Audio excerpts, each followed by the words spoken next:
यह पूरी जानकारी हम डॉक्टर अम्बेडकर की लिखी किताब बुद्ध और उनके धम्म से जानेंगे, जो उन्होंने बहुत कठिन परिश्रम से लिखा था। हमारा उद्देश्य आडंबर और अंधविश्वास को दूर कर असली बौद्ध शिक्षा देना है। इसके बावजूद आपको आपके कोई धार्मिक या सामाजिक आस्था को चोट पहुंचती है तो हम क्षमा प्रार्थी। कृपया धैर्य के साथ इस पूरे वीडियो को देखें और यदि आप चैनल पर नए हैं तो प्लीज सब्सक्राइब। साथियों, आज की सीरीज हम ये जानेंगे कि पुनर्जन्म जैसा चीज होता है कि नहीं है। एक बहुत ही इस टॉपिक को शुरू करने से पहले एक बहुत ही हम आपको एक आश्चर्य वाली बात बता देते हैं कि भगवान बुद्ध ने आत्मा को स्वीकार नहीं किया। वे बोले कि आत्मा जैसी कोई चीज नहीं होती है। तो वहीं दूसरी तरफ वे इस बात पर भी जोर देते हैं कि पुनर्जन्म जैसी चीजें होती हैं। अब साहब, अगर कोई आत्मा होती ही नहीं फिर पुनर्जन्म किस चीज का। और भगवान बुद्ध पुनर्जन्म को मानते थे जबकि आत्मा को नहीं मानते थे। इसके बारे में थोड़ा चर्चा करेंगे और जानेंगे कि पुनर्जन्म का सिद्धांत भगवान बुद्ध के अनुसार क्या है और वे किस चीज का पुनर्जन्म समझते हैं। तो अगर हम शुरुआत करें तो क्या भगवान बुद्ध पुनर्जन्म मानते थे, तो पहले ही लाइन में आपको पता हो जाना चाहिए कि हाँ, उत्तर हाँ में है, यानी भगवान बुद्ध पुनर्जन्म को मानते थे। भगवान बुद्ध पुनर्जन्म को मानते थे। यह अच्छा है कि इस प्रश्न को दो हिस्सों में बांट लिया जाए, किस चीज का जन्म और किस व्यक्ति का जन्म। अब इस पूरे हम सिद्धांत को समझने के लिए इस पूरे प्रश्न को दो हिस्सों में बांट लेंगे कि पुनर्जन्म किस चीज का होता है और ये किस व्यक्ति में जाता है, यानी जो भी चीजें बचती है वो किस व्यक्ति में जाता है, किस व्यक्ति का पुनर्जन्म होता है। अब यह अच्छा है कि इन दोनों प्रश्नों को एक एक करके लिया जाए। पहले हम प्रश्न को ही ले लें, पुनर्जन्म किस चीज का होती है। तो प्रायः हमसे इस प्रश्न की उपेक्षा की जाती है कि यह दोनों प्रश्न को एक बना देने का परिणाम है कि पुनर्जन्म की बात लेकर इतनी गड़बड़ी है।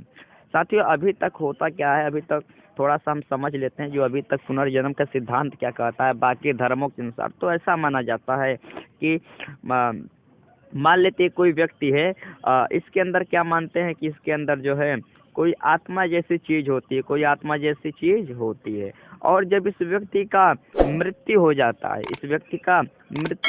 है, तो ये आत्मा निकल कर किसी दूसरे व्यक्ति में जो गर्भधारण जो कोई स्त्री कर रही हो उसके पेट में जाकर ये आत्मा क्या होता है, ये आत्मा जाके इसके पेट में समा जाता है। यानी ये आत्मा मरा नहीं, ये आत्मा दूसरा शरीर धारण कर लिया। और इस व्यक्ति का जब जन्म होगा, इस बच्चे का जब जन्म होगा, तो इसी को बोलते हैं पुनर्जन्म।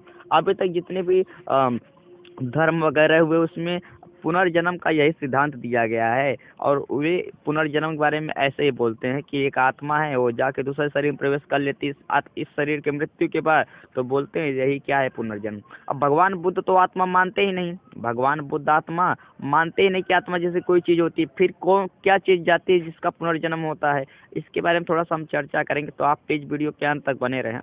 आगे कहते हैं कि भगवान बुद्ध के अनुसार चार भौतिक पदार्थ हैं, चार महाभूत है जिनसे शरीर बना है। भगवान बुद्ध कहते हैं कि जो शरीर है इंसान का, जो मानव का, वो चार चीजों से मिलकर बना है।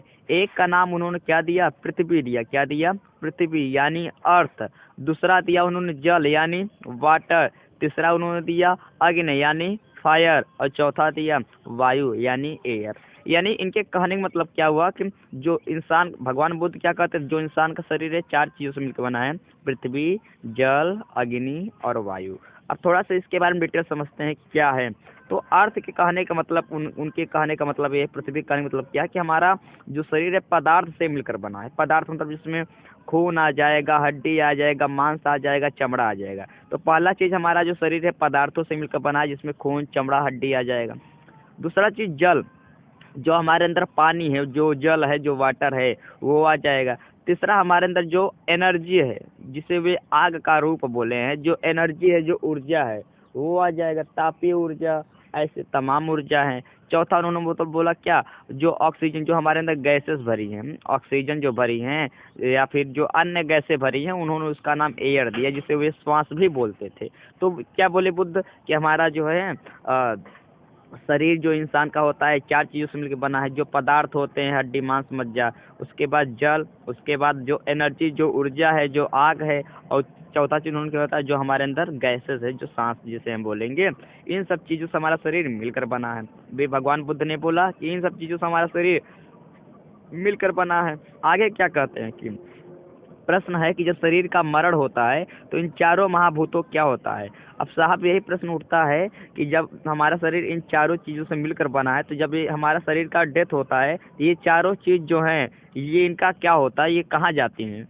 तो प्रश्न यही उठता है कि क्या होता है, क्या वे शरीर के साथ मर जाते हैं, या कुछ लोगों का कहना है कि वे भी मर जाते हैं। तो क्या ये शरीर के साथ मर जाते हैं, या फिर या इन जो चारों चीज जो चारों महाभूत हैं इनका क्या होता है। तो भगवान बुद्ध ने कहा कि नहीं, आकाश में, उन्होंने बोला कि नहीं, भगवान बुद्ध ने क्या बोला, नहीं, आकाश में जो समान भौतिक पदार्थ सामूहिक रूप से विद्यमान हैं वे उनमें मिल जाते हैं।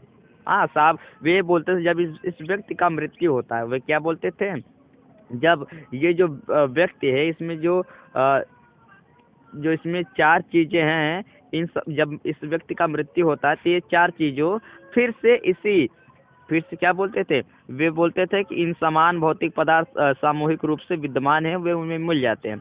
मरने के बाद वे ऐसा बोलते थे कि जो चारों चीज हैं, हमारे अंदर जो ऊर्जा है, जो हमारे अंदर पदार्थ है, जो हमारे अंदर जल, जो हमारे अंदर वायु है, ये फिर से इसी एनवायरनमेंट में मिल जाते हैं। साहब आपको मैं थोड़ा समझाता हूँ कि अगर जैसे हमारे अंदर क्या है, मान लेते हैं क्या है कि हमारे अंदर ये पदार्थ है, मांस, मज्जा, हड्डी, तो ये सब क्या है, पदार्थ है, ये मांस है। और मांस जब हम जलाते हैं किस चीज़ को, तो ये इसका ऊर्जा बदल जाता है, ये ताप ऊर्जा में बदल जाएगा, या हीट ऊर्जा में बदल जाएगा, उसमें ऊर्जा में बदल जाएगा। हाँ, यानी साहब ये विज्ञान भी ऐसा कहता है कि ऊर्जा को न नष्ट किया जा सकता है, न उसे जलाया जा सकता है, बल्कि ये ऊर्जा क्या कर रही है, जो हमारे अंदर ये ऊर्जा है ये दूसरे रूप में बदल जा रही है। हाँ, जो हमारे अंदर ये मांस मज्जा था,